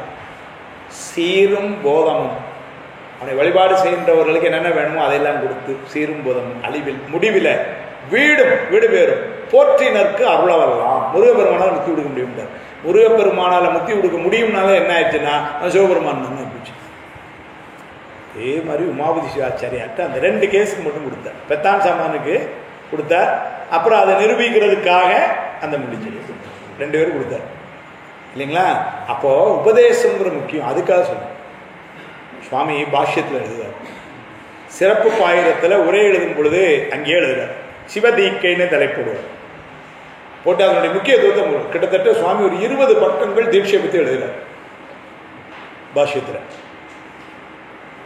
வேதம் ஓதுதற்கண்ணும் வைதிக ஆசாரத்தின் கண்ணும் உபநயன பேருடையார் கன்றி அமையாதவாறு போல சைவ ஆசாரத்தின் கண்ணும் சைவ ஆகமம் ஓதுதற்கண்ணும் சிவதீக்கை பேருடையார் கன்றி அமையாதவாறு என கொள்ளுகிறார். வேதம் படிக்கிறதுக்கு அவங்க வச்சிருக்கிறாங்க அந்தனர்கள், உபநயனம் செய்யணும், பூணூல் கல்யாணம். நம்மளும் போய் கவரை கொடுத்துட்டு சாப்பிட்டு வந்துட்டு இருக்கிறோம் பார்த்துட்டு. ஆனால் பார்த்துட்டு வந்து நம்ம வீட்டில் குழந்தைக்கு தீட்சை பண்ணாலும் நம்ம யோசிக்கிறது இல்லை. அவங்க முறையாக செய்கிறாங்க. அதனால் வேதம் படிக்க முன்னாடி அதுக்கு தயார் செய்து உபநயனம் செய்து அதுக்கப்புறம் தான் வேதம் படிக்கிறதுக்கு உரிமை கொடுக்கப்படுது. வேதம் ஓதுதற்கண்ணும், வேதம் ஓதுதற்கே வைதிக ஆசாரத்தின் கண்ணும் உபநயன பேருடையார் கன்றி அமையாதவாறு போல சைவ ஆசாரத்தின் கண்ணும் சைவ ஆகமம் ஓதுதற்கண்ணும் சிவதீக்கை வேறுடையார் கன்றி அமையாதவாரென கொள்க. சுவாமி எழுதிட்டார். அவ்வளோ முக்கியம்னு மாமன் சுவாமி ஒரே வார்த்தை, குரு அடி தொழாதவன் பெருமொழி பெறாதவன். உபதேசம் குருநாதர்கிட்ட உபதேசம் வாங்கலை அப்படின்னா வந்து முக்தி இன்பம் இல்லையா. பெருமொழி பெறாதவன் குணநலம் இல்லாத அறிஞன் எழுதுவார். பெரிய அறிஞராக இருக்கலாம், ஒரு கனிவான குணம் இல்லைன்னு வச்சுங்க, அவனுக்கு முக்தி இன்பம் கிடையாதுங்கிற. இப்போ நீங்கள் சில பேர் இருப்பாங்க, ஆஃபீஸில் ஒரு பெரிய போஸ்ட்டில் இருப்பாங்க, சார் ரொம்ப நல்ல டைப் சார், நீங்கள் போனவுடனே வாங்க இருங்க கேட்டு என்ன வேணும்னு கேட்டு அவரால் பண்ணி கொடுக்க முடிஞ்சதோ இல்லையோ, ஆனால் நம்மளை போய் ரிசீவ் பண்ண வரல நம்ம வந்து ரொம்ப திருப்தியாக வெளியே வாங்க. அவரால் முடியல சொன்னார், அடுத்த வாரம் வாங்க பார்க்குறேன்னு சொல்லியிருக்காரு, ஆனால் ரொம்ப அன்பாக பேசினார். சில பேர் இருப்பாங்க, சார் அங்கே மட்டும் பெரியாங்க வள்ளுன்னு விடுவார் அப்படிங்கிறாங்க இல்லைங்களா. அப்போ என்ன சொல்றாரு, குணநலம் இல்லாத அறிஞன், குகனமை அனாதவன். பெருமான நினைக்கணுமா, நாமத்தை சிந்தனை செய்யணும். நாமம் வந்து சிந்தனை செய்யணும். அங்கங்க சொல்லுங்க, மடன் நெஞ்சே அரண் நாமம் கேளாயின்னு அங்கன மட்டும்தான் ஞானசம்பந்தர் சொன்னார். நல்ல நெஞ்சுன்னு சொல்லலை, மட நெஞ்சேன்னு. ஒரே எழுதினவங்க எழுதினாங்க, மெய்ஞானத்தை சிந்திக்காத நெஞ்சான்னு எழுதினாங்க. மடை நெஞ்சுன்னா என்ன நெஞ்சுன்னாரு, மெய்ஞானத்தை சிந்திக்கலைன்னா அது மட நெஞ்சு. ஏன்னா நெஞ்சம்னு ஒரு வார்த்தை போட்டாச்சுனாலே அதுக்கப்புறம் மட நெஞ்சுன்னு சொல்ல வேண்டிய கட்டம் கிடையாது. ஏன்னா நெஞ்சம் என்பது உயர்வான சொல். மனம் என்பதற்கும் நெஞ்சம் என்பதற்குள்ள வேறுபாடு உணர்ந்து கொள்ள வேண்டும். சித்தியார்த்த சொல்ற, மனம் என்பது பற்றி கொண்டே இருப்பது. மனம் ஒன்றை தியானித்துக் கொண்டிருக்கும் பொழுது அதுக்கு நெஞ்சம்னு பேர். ஒன்றை தியானித்து உண்ணுதல் புண்ணித்துன்னு அதே நினைத்து அப்படி இருக்கும் பொழுது அதுக்கு நெஞ்சம்னு பேர். அப்படி இல்லாம அங்க இருக்கு இங்க இருக்கு அது மூலமா இப்படி நினைச்சிருந்தா அதுக்கு மனம்னு பேர்.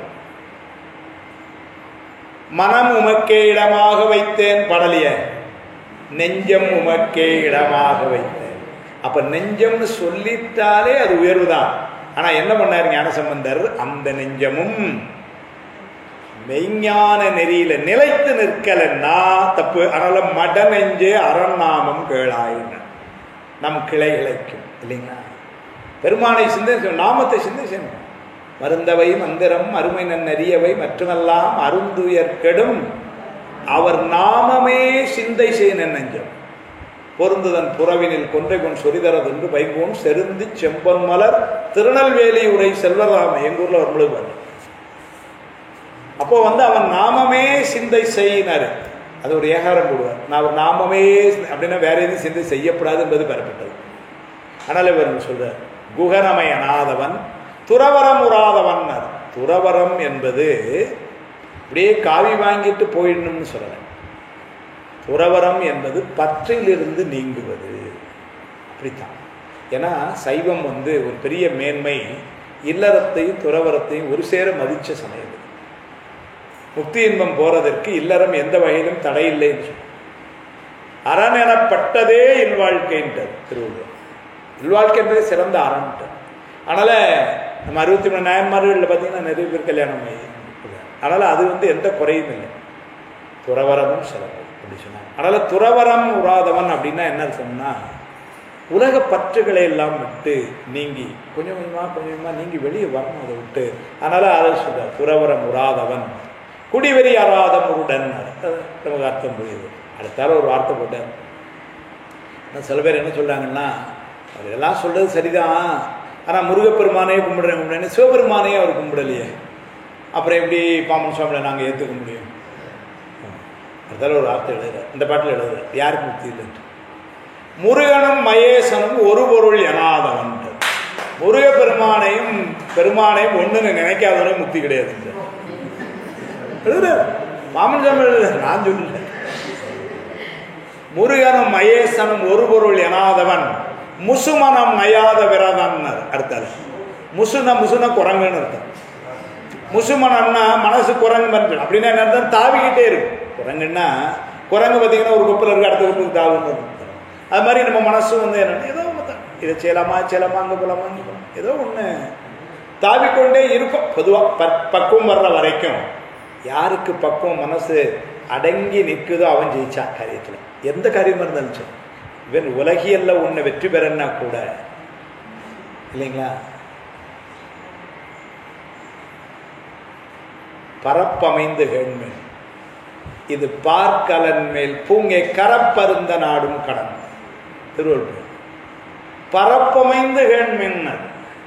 பாடத்தை எப்படி கேட்கணும்னு பரபரப்பு அவசரமா டாக்ஸி பிடிக்கணும், சீக்கிரம் சொல்லுங்க நேரம் ஆயிட்டு அப்படின்னு படிக்கிறதா?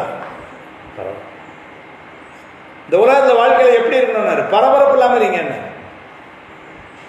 அதுக்கு ஒரு எக்ஸாம்பிள் சொல்றேன். இது பால் கலன் மேல் ஒரு 2 லிட்டர் பால் இருக்கு, மேல மூடி வச்சிருக்கு, அது மேல ஒரு பூனை உட்காந்துருக்கு. பூனைக்கு பால்ங்கிறது ஒரு அருமையான உணவு. ஆனா இந்த பால், இந்த பூனை என்ன பண்ணுது, இந்த பரபரப்புல இந்த பாலை குடிக்காம பார்க்கவே இல்லை. ஏன்னா பரபரப்புல அந்த ஓரத்தில் ஒரு கரப்பாம்பூச்சி போகுது, இங்க இருந்து ஜம்ப் பண்ணுது அந்த கரப்பாம்பூச்சி பிடிக்க. கரப்பாம்பூச்சி கிடைச்சாலும் கிடைக்கும், கிடைக்கலனாலும் போச்சு. ஏன்னா அது புஷ்கன்னு பறந்துட்டு வச்சுக்க போச்சு. அப்படியே கிடைச்சாலும் இவ்வளவு பெரிய பூனைக்கு இந்த கரப்பாம்பூச்சிங்கிறது பெரிய உணவு இல்லை. இது இங்கேருந்து அங்கே ஜம்ப் பண்ணல, அந்த பாலும் போட்டுச்சு. பால் மேல இருந்து ஆனா ஒரு பரபரப்பினால பாலை விட்ட மாதிரிதான்டா நீங்க உலகத்துல அலையிறீங்கிற நம்மளை. என்னமோ கதையை நல்லா கேட்குறீங்க, நம்மளை தான் சொல்லுது. அதான் யார சொல்றாரு அப்படின்னு யோசிச்சுட்டு வந்துருக்கிறாரு. பரப்பமைந்து கேள்வின் இது பால் கலன் மேல் பூங்கை, பூங்கைன்னா பூனைன்னு அர்த்தம், கரப்பருந்த கரப்பம்பூச்சை ஆட நாடும் கடன். இதெல்லாம் எங்க திருவாசகத்தை சொல்லிட்டு போயிட்டார் சார்.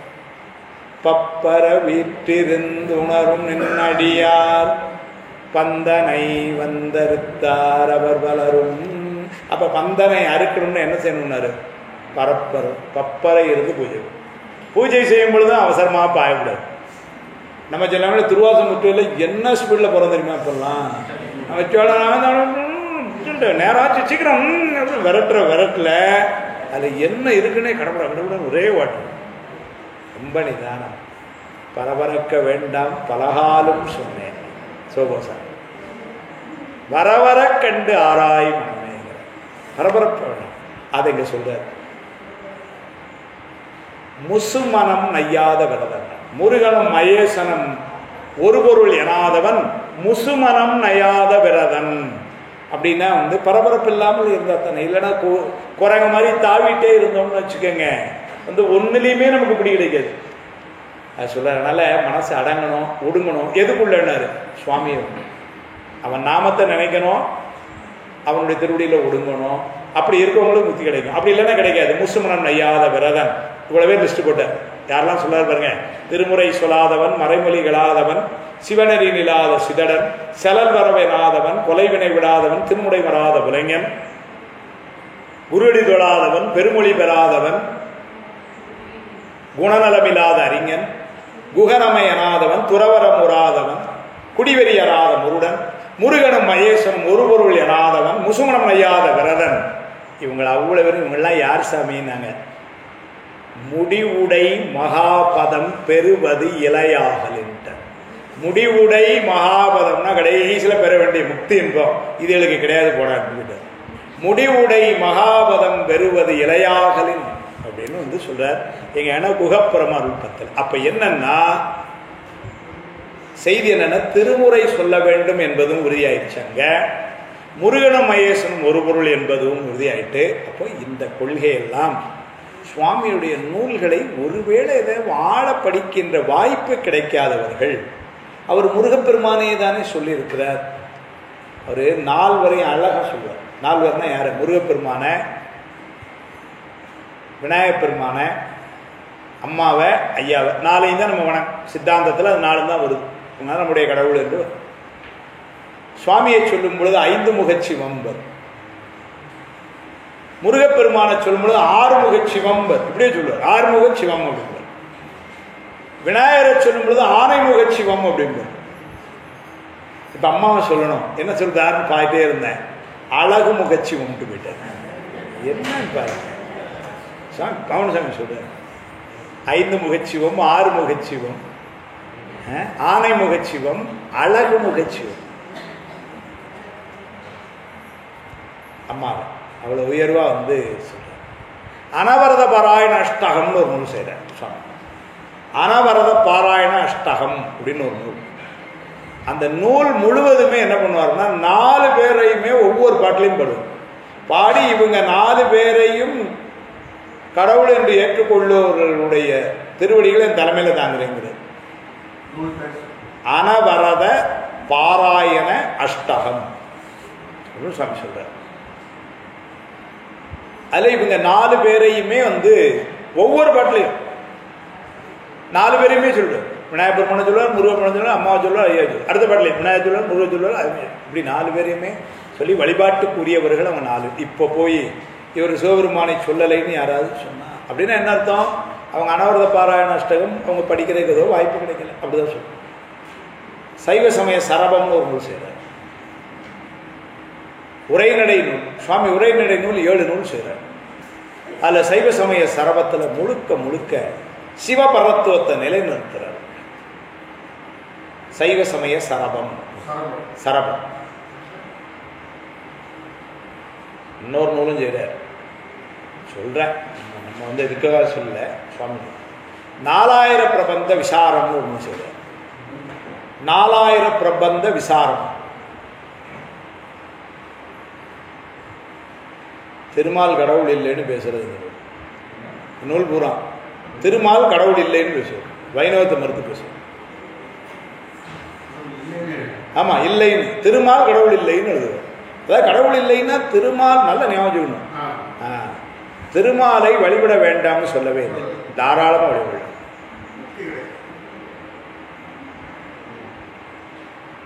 சிவபெருமான் இருக்கின்ற இடத்திலே திருமாலை வைத்து வழிபாடு செய்யக்கூடாது. இதுதான். நீங்க ஒரு கலெக்டர், இப்ப உங்களுக்கு முதலமைச்சரை தெரியும்னு வச்சுக்கோங்களேன், அதுக்காக நீங்க இந்த ஊர் கலெக்டரையோ டிஎஸ்பியோ இவங்களையோ நான் மதிக்க மாட்டேன் அப்படின்னு சொல்லக்கூடாது, மதிக்கணும். அது மாதிரி திருமாலை வணங்கணும். ஆனா இந்த ஊரு கலெக்டரே அவர் தான் சார் முதலமைச்சர் அப்படின்னு சொன்னீங்கன்னா என்ன ஆயிடும்னா, என்ன ஆகும்? இங்க இருக்கிற கலெக்டர் இவர் தான் முதலமைச்சர் அப்படின்னு சொன்னீங்கன்னா என்ன ஆகும்? முதலமைச்சரை டிகிரேட் பண்ண மாதிரி ஆயிடும். அப்படிதானே ஆயிரும். பள்ளிக்கூடத்தில் இருக்கிற ஆசிரியர்கள் நல்ல பழக்கம், தலைமை ஆசிரியர் இவங்க தான் சார் தலைமை ஆசிரியர் அப்படின்னு சொன்னா என்ன ஆயிரும்? அங்க ஒருத்தர் டம்மியா உள்ள உட்கார்ந்துருக்காருன்னு ஆயிரும். அது பெரிய பாவமா? அந்த பாவத்தை செஞ்சா வேற ஒண்ணும் இல்லையா, நரகத்தை விட்டு கும்பிடுவானுன்ட்டு. நான் சொல்லுங்க, சிவஞானம் சொல்ற, ஆண்டவன் தன்னை அடிமை என்று உரைப்பார், அடிமையை ஆண்டவன் என்று உரைப்பார். மாண்டகு பதியை பசுவென்றும் பசுவை பதி என்றும் மதித்து உனை இகழ்ந்தே, இப்படி மதிச்சு அப்படின்னாலே அவனை இகழ்ந்த மாதிரி ஆயிடுச்சு. உனை இகழ்ந்தே தாண்டரு நிறைய கிடங்கினில் வீழும் ஷளக்கரோடு இனங்குரா வரமே வேண்டினேன் அருளாயினர். நான் வேற யாருடைய இருக்கணும்னு நான் கேட்கலப்பா, எனக்கு அது வேணும் இது வேணும்னா நான் கேட்கல. இறைவனை பசு என்றும் பசுவை இறைவன் என்றும் அப்படின்னா என்ன அர்த்தம்? திருமால் என்பதெல்லாம் சகல வர்க்கத்து ஆன்மாக்கள். அதனால அவரை போய் கடவுள்னு சொல்லி, கடவுளை போய் ஆன்மான்னு சொல்லி இப்படி மாற்றி சொல்லி அதனால நரகத்துல போய் சங்கடப்பட போறானே, அந்த கூட்டத்தில் நான் சேர்ந்துடக்கூடாது. அது மட்டும் எனக்கு அது செய்யுது. தாண்டரு நிறைய கிடங்கினில் வேளும் ஷளக்கரோடு இனங்குரா வரமே வெண்டினேன்னு அருளாயினர். கலசை பதிட்டு தந்தாது நூல் அதில் சொல்றார். இப்போ என்ன அர்த்தம் அப்படின்னா, நம்ம வழிபாடு செய்ய வேண்டாம்னு சொல்றோம். கலெக்டர் ஆஃபீஸுக்கு போனால் கலெக்டர் தான் டாப். தாசில்தாரை வணங்குறதுல தப்பு இல்லை, டிஆர்ஓக்கு இல்லை. நம்ம ரொம்ப ஓப்பன் அப்படின்னா பியூனுக்கே குட் மார்னிங் போட்டு தான் உள்ளே போகிறோம். நான் இல்லைன்னு சொல்லலை. ஆனால் இந்த பியூன் தான் சார் இங்கே கலெக்டரு அப்படின்னு பேசுறீங்கன்னு வச்சுக்கோங்க. இப்போ யார் பியூனு யார் கலெக்டர் நீங்கள் பார்த்துக்கோங்க. இதைத்தான் சுவாமி நாராயணர் 4000 பிரபந்த விசாரம்னு அது ஏன்னா அப்புறம் சுவாமி சொல்லிட்டு போயிட்டேன். 100 கோடி பிரம்மர்கள் வந்தினார், 6 கோடி நாராயணர் அங்கனே, ஏறு கங்கை மணல் எண்ணில் இந்திரன், ஈரில்லாதவன் ஈசன் ஒருவனைங்கிற. இதுவரைக்கும் பிரம்ம பதவியில 100 கோடி பேர் வந்துட்டு போயிட்டாங்க. திருமால் பதவியில 6 கோடி பேர் இருந்தாங்க. இது அப்புறம் சுவாமி போட்ட கணக்கு. அதுக்கப்புறம் எவ்வளவு வந்து போச்சுன்னு தெரியல. அவர் இருக்கும்போது இருந்தாலும் தான் இருக்காரா இல்லை பேரும் ஆள் மாறிட்டாங்கன்னு தெரியல. அது பதவி. சிவஞான மாபாடியில் ரொம்ப தெளிவாக சொல்றாரு. பிரம்ம பதவியும் திருமால் பதவியிலையும் யார் இருப்பாங்க சார்? நம்மை போன்ற சகல வர்க்கத்து ஆன்மாக்கள். இது ஆணவம் கண்மம் மாயை 3 உடைய சகல வர்க்கத்து ஆன்மாக்கள்ல பக்குவம் உயரும். நம்ம பக்குவம் ரொம்ப கம்மியாக இருக்கும், மெல்ல நம்ம வந்து பக்குவத்தில் நம்ம உயர்வு இல்லை. அவங்க நம்மளோட ரொம்ப உயர்ந்தவர்கள், நம்மளோட உயர்ந்தவர்கள். அதனால நம்ம வணக்கம் செய்யணும், அது செய்யணும், இல்லைன்னு சொல்லணும், இழிவு செய்யக்கூடாது. பெருமாளும் பன்றியாய் சென்றுணரா திருவடியைனா அது வந்து மேன்மை குறித்து தான் சொல்றாரு. திருமாலுக்கே கிடைக்கலன்னா பாருங்க, அப்படின்னா என்ன அர்த்தம்னா சுவாமியினுடைய உயர்வு அவ்வளவு. நீங்க சரி இந்த பையனே ஃபெயில் ஆயிட்டான்னா பாருங்களேன்னு கொஸ்டின் டஃப்னு சொல்றதுக்கு அந்த ஏற்கனவே கால் பரிச்சல் அரைப்பரிச்சல் ஃபெயில் ஆனானு அவனை காமிக்க மாட்டாங்க. எவனை காமிப்பாங்க? சார் போன மாதம் வரைக்கும் ஸ்கூல் ஃபஸ்ட்டு அவனே தடுமாறிட்டான்னா பாருங்களேன், அப்படின்னா என்ன அர்த்தம்? கொஸ்டின் பயங்கர டஃப் சார். சார் இந்த டாக்டராலேயே காப்பாற்ற முடியலன்னா அப்போ என்ன அர்த்தம்? அப்படித்தான் சொல்லணுமே ஒழிய, இல்லைங்களா? அப்போ என்ன அர்த்தம்னா இது டாக்டருக்கு இது இல்லை, அவருக்கு வந்த நோய் எப்படி, அல்லது அவர் அவ்வளோ உயர்வு பாவம், அவங்களுக்கு ஒரு எல்லை, அவ்வளோதானே முடியும் அப்படின்னு என்ன. அது மாதிரி திருமாலை அப்படி உயர்வாக சொல்லி அவருக்குன்னு ஒரு எல்லை பாவம், அதுக்கு மேலே என்ன சொல்ல சுவாமி அதுக்கெல்லாம் மேலே. அதனால வந்து அப்படின்னு இப்போ நீங்களும் நானும் காண முடியாத சிவபெருமான்னு சொன்னான்னு வச்சுக்கோங்களேன், போல நம்மளே எவனு கேட்பான். திருமாலே காண முடியாத சிவன், திருமாலும் பன்றியாய் சென்று உணரா திருவடியை மால் அறியான் அன்முகன் காணாம் அலையினை நாம் போல் அறிவோம் சொன்னால் அப்போ என்ன அர்த்தம் அப்படின்னா உங்களுடைய மேன்மையை குறைவாக சொல்லலை, ஆனால் அதுக்கு மேலே சுவாமி இருக்கிறார். 4000 பிரபந்த 4000 பிரபந்த விசாரத்தில் ரொம்ப காரமாக மறுக்கிறார். அது காரணம் என்னன்னா அந்த கால சூழ்நிலையில் அவர் இருக்கும் பொழுது சில வைணவர்கள் இந்த சைவ வைணவ பிணக்கு கொஞ்சம் வந்தது, அதனால் வச்சு தூக்கி எறிஞ்சிட்டார். அவர் சைவ சமய சரவத்திலையும் சரி 4000 பிரப விசாரத்திலையும் சரி கொஞ்சம் கடுமையான தாக்கம் வந்து காட்டுவார். அது சுவாமியுடைய மொழி நடை எப்படி அதுக்காக எழுதுவார், அது இருக்கட்டும். ஆனால் நம்ம கொள்கை என்னன்னா அவங்க வழிபாட்டுக்கு உரியவர்கள் இல்லைன்னு சொல்லலை. நீங்கள் எவ்வளோ மொழி வேணாலும் படிக்கலாம், எவ்வளோ மொழி வேணாலும் மதிக்கலாம், ஆனால் தாய்மொழிங்கிற தமிழுக்கு முதலிடம் உண்டா இல்லையா? அதே மாதிரி தான் யாரை வேணாலும் வழிபாடு செய்யலாம், கடவுள் என்ற இடத்துல சிவபெருமான் மட்டும்தான் இருக்கு. எங்க சுவாமி சொல்லுவாங்க, எல்லாம் பெரியவங்களா இருக்கிறீங்க அதனால சுவாமி சொன்னது தானே அப்படின்னு சொல்றேன். ஒரு பெண் எல்லா ஆடவர்களையும் மதிக்கலாம், ஆனால் கணவனை வேறு இடத்துல தான் வைக்க வேண்டும். எல்லா ஆடவர்களையும் மதிக்கிறோம், ஆனால் கணவன்கிற இடம் வந்து தனி. அது மாதிரி சுவாமிங்கிற இடம் தனியா. கற்பு நெறி என்பது ஒரு தெய்வ கொள்கைன்னு எழுதினார் சுவாமி. பாமன் சுவாமி எழுதுறார், சென்னையில் எழுத பேசுறார், நீ பல தெய்வங்களை வழிபடுவாய் ஆயின் யாருடைய பக்தன் என்ற கேள்விக்கு மூவந்தான் காட்டும்னு எழுதினார் சுவாமி. மூவந்தான் காட்டுன்னா ஊமையா இருக்குன்னு அர்த்தம். நீ பல தெய்வங்களை வழிபாடுவாய் ஆயின் சுவாமி பாமன் சுவாமி எழுதுறார், நீ யாருடைய பக்தன் என்ற கேள்விக்கு என்ன சொல்லுவான்? யோசிப்பான். ஏன் வேடிக்கை ஒரு கதை சொல்லுவாங்க. ஒரு கடல்ல தோணியில ஒரு 3 பேர் வந்து இருந்திருக்காங்க. அந்த கடல்ல திடீர்னு சூறாவளி காற்று, தோணி தத்தளிக்க ஆரம்பிச்ச நேரம் உள்ள விழுந்துரும் போல இருந்தது. அதுல ஒருத்தர் கதைக்காக சொல்றேன், ஒருத்தர் வந்து கிறிஸ்தவரால வந்தவர். அதனால ஓ ஜீசஸ் சொல்லிட்டு இருக்காரு, அவர் வந்தாரு, அவனை காப்பாத்தி கூட்டு போயிட்டாரு. அடுத்தால இவரு ஓ அல்லாஹ் அக்பர் இருக்காரு, அவர் வந்தாரு, இவர் வந்து காப்பாத்தி கூட்டு போயிட்டு. நம்மளுக்கு யாரை கூப்பிடுன்னு தெரியல, லிஸ்டே பெருசா இருக்கு. என்னமா எந்த கிழமைன்னு வேற பார்க்க வேண்டியிருக்கு. செந்திலையா சொன்ன மாதிரி நடு கடலுக்குள்ள கிழமை பார்த்து ஆளை பார்த்து கூப்பிட்டு, ஆனால என்ன ஆச்சு, இவரை கூப்பிடுவோமா, அவரை சிவபெருமான் தான் பெரிய ஆளு, இல்லை வேண்டாம் அந்த ஆள் அழித்தல் கடவுள், ஏற்கனவே அழிச்சிருவான் நம்மளை, அதனால காத்தலை கூப்பிடலாம், இல்லை காத்தலை கூப்பிட்டா படைப்பு, நம்ம குலதெய்வத்தை கும்பிடுறோம் அதான் வம்பு இல்லை, இருந்தாலும் இப்படியே ஒரு முடிவு பண்றவங்களும் தோணி பாதி முங்கிட்டு இருப்போம். இந்த கடைசியில் அவனுக்கு ஐடியா வந்தது, எதுவாக இருந்தாலும் முதல்ல ஸ்டார்ட் வித் பிள்ளையார், அதுக்கப்புறம் அடுத்த பார்ப்போம் அப்படின்னு பிள்ளையாரை கூப்பிட்டான். ஏதோ ஒன்று சொல்லி கூப்பிட்டான். பிடியதன உரிமை தெரிஞ்சாதான் தெளிவாக இருப்பானே, அது தெரியாதனால இப்படி இருக்கிறான் அவன், இல்லைங்களா? குளமிகு கரியது வடிகொடு தனதடி வழிபடும் அவரிடர் அடிகணபதி வர அருளினன். அதுல தெளிவா இருந்தானா தான் அந்த வம்பு இல்லையே. அது தெரியாத என்ன மாதிரி மக்குப்பை அவனுக்கு பாட்டு தெரியாதவன. ஆனால என்ன பண்ணா, இப்ப பிள்ளையாரும் கடைசி ஒரு முடிவுக்கு வந்தான். அதுல என்ன வேடிக்கைன்னா, பிள்ளையார் வந்தாராம், கரையில இருந்து டண்டனக்கா டண்டனக்கான்னு ஆடி இருக்காரு.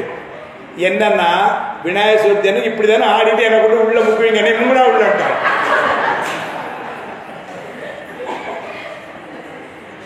அவ்வளவு பேரு சென்னையில் அதானே அப்படின்னா என்ன அர்த்தம் அப்படின்னா, பல தெய்வங்களை வழிபாடுவாய் ஆயின் நீ யாருடைய பக்தன் என்ற கேள்விக்கு மூவந்தான் காட்டும்.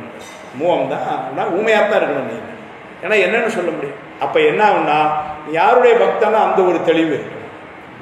அதை சுவாமி சொல்றாருப்பா. இதெல்லாம் ஒரு சின்ன அறிமுகத்தோட, அதாவது பாம்பன் சுவாமிகளுடைய கொள்கைகள் எந்த வகையிலும் வடமொழியை மட்டுமே ஏற்றுக்கொண்டு தமிழை ஒதுக்கியதாக இல்லை. தமிழிலையும் செய்கிறார், வடமொழியிலே செய்கிறார். சுவாமிகள் எந்த வகையிலும் திருமுறை வழிபாடுகளை அவர் ஒதுக்கவே இல்லை. திருமுறைகளுக்கு முக்கியத்துவம் கொடுத்தே சொல்றார். சுவாமிகள் எந்த வகையிலும் முருகப்பெருமானை மட்டும் வழிபாடு செய்து ஏனையவற்றை வழிபட வேண்டாம் அப்படி சொல்லலை. என்ன சொல்றாருன்னா, முருகப்பெருமானை சிவபெருமானுடைய அங்கமாகவே பார்த்து சிவபெருமானை சொல்றார். சிறு தெய்வத்தை வழிபாடு வேண்டாம்னு சொல்றார், இல்லைன்னு சொல்லலை. அதை கூட எப்படி சொல்வார்னா, செக்கர்வேள் செம்மாப்புன்னு ஒரு நூல் செய்கிறார். செக்கர்வேள் செம்மாப்புன்னு ஒரு நூல். நிறைய நூல்கள் நான் அவ்வளவு பேரில் தான் சொல்கிறேன், ஏன்னா 1.5 நாளில் எவ்வளோ முடியும்னு எனக்கும் தெரியல, முடிஞ்சதை சொல்கிறோம்.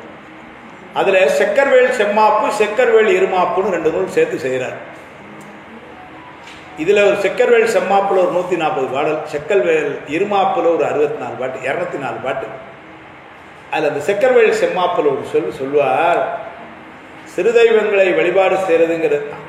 சிறு தெய்வங்களை வழிபாடு செய்கிறது எப்படியா, தேர நக்கிற மாதிரி தான். நமக்கு நல்லா இருக்கேன், அப்புறம் என்ன தேன், அப்புறம் என்ன அப்படின்னா, அங்கையில் தேனிறக்க கவுத்து புறங்கையை நக்கியது போலாம். கையில இருக்க தேனை விட்டுட்டு கவுத்தம்னா புறங்கையில லேச அப்படியும் பாருங்க, அதை நக்கிற மாதிரி தான்டா நீ சிறு தெய்வத்தை வழிபாடு வேண்டிக்கிறது. புறங்க அங்கையில தேன்னா சுவாமி இருக்கிறான், இதை விட்டுட்டு புறங்கையை நக்கினா எப்படி அப்படின்னு சொல்லுவார். அப்படின்னா சிறு தெய்வங்கள் வழிபாடு செய்யறது சுவாமியார் எப்படி அதை கொண்டு வர்றாருன்னா, நீங்க சிறுதெய்வ வழிபாட்டிலேயே இருந்து இந்த வழிபாடை செய்யாமல் இருந்து விடக்கூடாது. அதுதான் சுவாமியுடைய நோக்கம். சென்று நாம் சிறுதெய்வம் சேர்வோம் அல்லோ, சிவபெருமான் திருவடியே சேரப்பட அப்படிதான் சொல்றார். என்றும் நாம் யாவர்க்கும் இடைவோம் அல்லோ, இருநிலத்தில் எமக்கு எதிராக ஆறும் இல்லை. சென்று நாம் சிறுதெய்வம் சேர்வோம் அல்லோம், சிவபெருமான் திருவடியே சேரப்பெற்றோம். அப்ப சொன்ன என்று நாம் யாவர்க்கும் இடைவோம் அல்லோம், இருநிலத்தில் எமக்கு எதிராக ஆறும் இல்லை.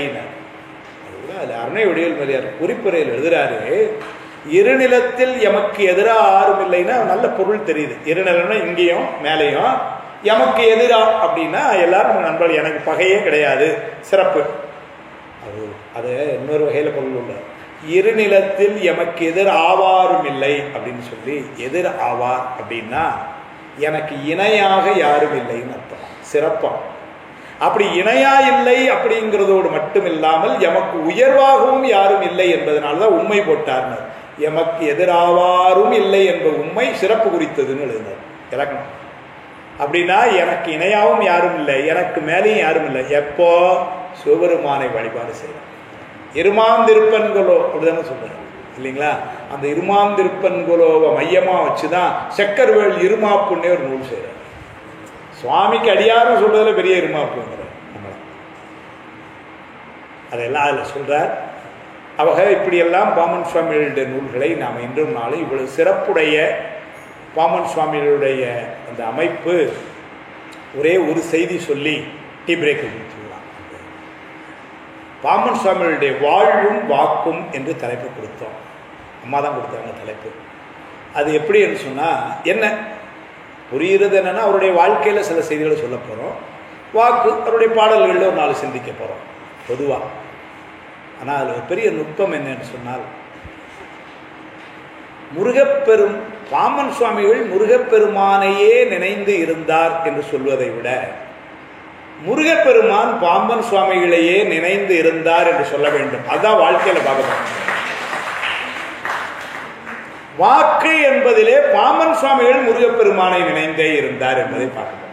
வாழ்க்கை என்பதிலே முருகப்பெருமான் பாமன் சுவாமிகளை நினைந்தே இருந்தார் என்றும், வாக்கிலே பாமன் சுவாமிகள் முருகப்பெருமானை நினைந்திருந்தார். அப்படித்தான் அந்த சிந்தனை நாம் அமைக்க இருக்கிறோம். என்னென்னு சொன்னால், வாக்கில் அவர் அப்படியே சொல்றார். முருகப்பெருமான்கிட்ட சொல்றார், நீ என்னை மறந்துடாதேன்னு கேட்க.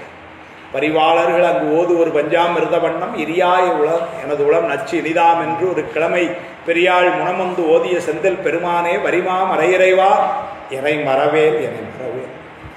இது வாக்கில். வாழ்க்கையில சின்ன சின்ன செய்திகள் எல்லாம் முருகப்பெருமான் கூட இருந்திருக்கிறான், இருந்து நடத்துகிறான். அதெல்லாம் நம்ம ஒரு சின்ன டீ பிரேக் எடுத்துக்கிட்டு பாமன் சுவாமியுடைய தோற்றத்தில் இருந்து வாழ்க்கையும் அப்படியே வாக்கும் அப்படியே இணைத்தே நம்ம டீ பிரேக் கொடுத்தோம். அதனால் ஒரு சின்ன பிரேக் டீ